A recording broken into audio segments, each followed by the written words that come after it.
Hello, this is Heather Hoffman, and I'm playing again with the Simon Says Stamp December 2019 card kit.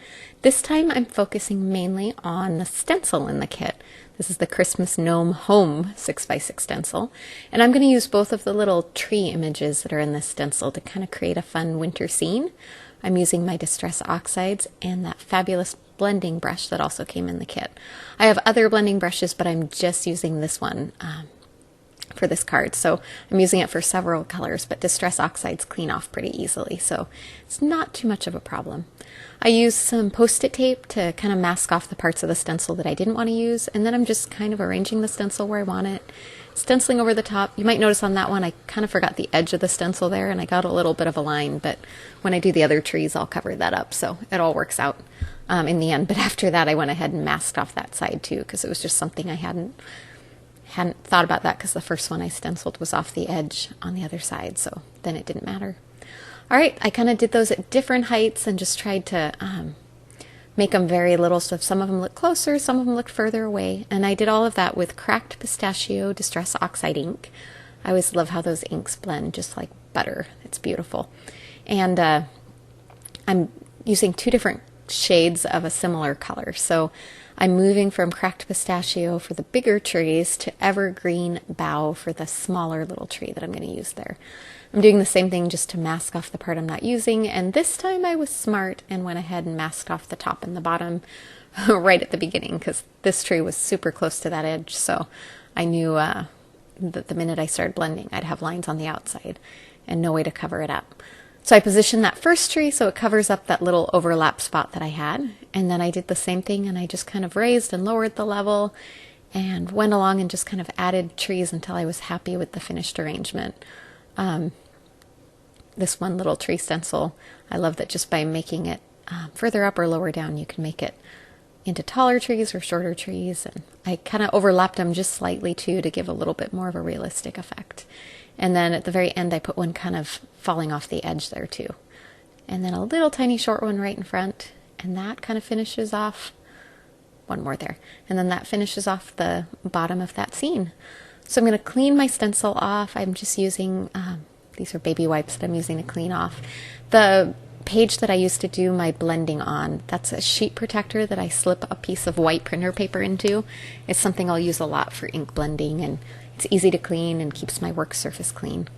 And then I just have a plain piece of printer paper there that I use just to clean off that brush a little bit. Again, the Distress Oxides clean off really well, and I wanted to add some blue to the sky, and the blue and green are similar enough colors that I don't have to worry about transferring color to that ink pad. I'm starting off there with Tumbled Glass, and I'm just kind of blending. I'm not going all the way down to the trees, I'm just kind of going along the top of the sky, blending from the top down. And then I swapped over to the slightly deeper shade of Broken China and just kind of hit that along the top and the edges. And then I cleaned my brush off a little and came back in a little more with the softer color of Tumbled Glass, just to kind of blend between the two a little bit. So it adds kind of a hint of a blue sky, but I didn't go down and go over those trees and didn't miss that clear spot up. Now I wanted to add some snowy background splatters, and I always keep the boxes that my Simon Says stamp card kits come in, and I use those as my splatter boxes, so I kind of use it to protect my work surface, and when it gets worn out I have a new one every month and I can replace it. I'm using my Gansey Starry Colors palette to add some gold splatters to start. I generally just add some water to it to kind of make enough of a liquid that I can splatter it with my paintbrush. The size of your paintbrush will affect the splatters and how much you put on there. And then to add the white snowy splatters, I have some white acrylic paint, any white acrylic paint. I think this is Tim Holtz Distress Paint, Picket Fence. But I have it mixed with water. I just keep it in a mini mister so I like splatters quite a bit. So I keep it handy so I can add them whenever I feel like adding them. So I'm adding quite a few on this because I really want it to look like a snowy background. Once I pull it out of the box there, I'll show it to you a little bit closer. I know it's hard to see in the box with all the splatters already on there, but definitely nice and snowy. I set this aside to dry a little bit, and then I picked some sentiments from the Gnome for the Holidays stamp set that's included in this month's kit, and I'm going to use my Misty to stamp it in place. I'm going to line it up in there, and I'm using pigment ink to stamp over the top of the Distress Oxide. And now that the paint and the splatters have all dried, I didn't have too much trouble getting it to stamp where I wanted. It took me a little while to decide where I wanted to place that large Christmas word, but in the end I ended up pretty much centering it. And then the next part of the sentiment, I wanted to add Mary, but instead of cutting that stamp image apart, I could have just carefully cut it apart and used it as two separate pieces. I decided just to use a little bit of Post-it tape to mask off the Christmas on that and only stamp the Mary portion, because I just wanted to add the word Mary above the Christmas. So by masking that off and pulling that off once I'd inked up that stamp, it was really easy to add that on. This panel I had already, when I started, I'd already trimmed it down to 4 by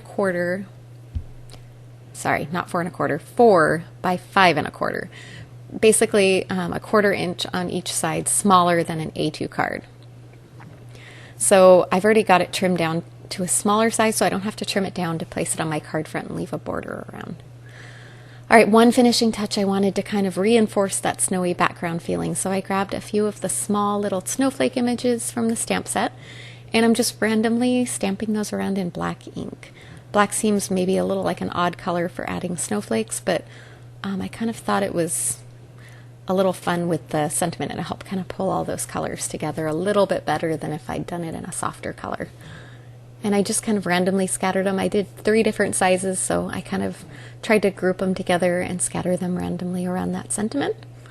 And then I have a top folding A2 card base already that I've created, and you can kind of see on there how it's going to fit on there and leave a little bit of a white border around, which is kind of just a fun way of making that stenciled scene pop just a little bit more. There we go. Super easy, flat 1-layer fun card using that adorable stencil from this new kit. Thanks so much for coming by today. I hope you enjoyed. Have a wonderful day.